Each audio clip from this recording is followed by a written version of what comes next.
All right, so I came out today and pulled the timing belt, off of my car, and I did notice there were some longer cracks in it than I had shown on my previous pictures. Let me see if I can find a few of them. Hold on. Some cracks that went about halfway through. Let me try to get to a couple of them so I can show you. Here's one, for example. See if that... Fairly deep crack. Definitely needed to be replaced. It goes, most of the way through the belt.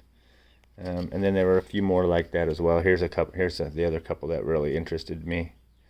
This was a Copart vehicle. I bought it last year from Copart in Nebraska, and the front end had been totaled on it.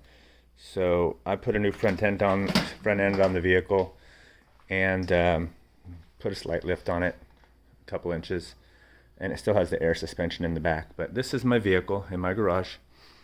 What I wanted to show you though was what the front of the engine looks like with the timing belt off. I'm at top dead center.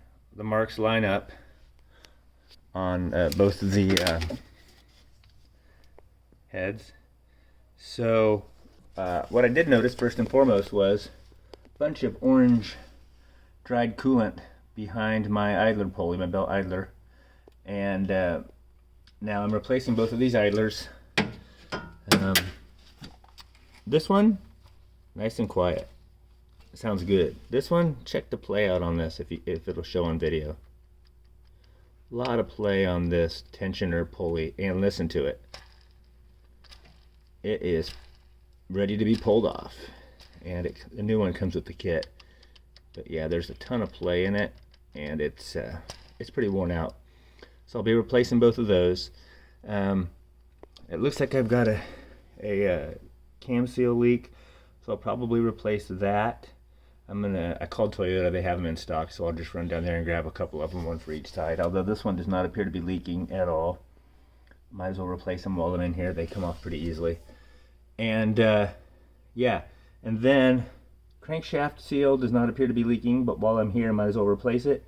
And I do have on order a couple valve cover gaskets, because both sides are seeping pretty badly and dripping down. It doesn't leave a stain on the driveway, but it's on the bottom of the engine and all over the oil pan and everything. So engine has 166,000 miles on it. I'm assuming this is the original belt. Next up, I'm going to pull those pulleys off and then pull the water pump off and get it all ready for my delivery today. So anyway, just wanted to show you guys. It took me about, I'm a slow worker, and I was listening to the radio. It took me about 2.5 hours to get to this part. Everything comes off easily. This is a Midwest car, Kansas. Not a whole lot of rust on anything, so everything just comes off pretty easily.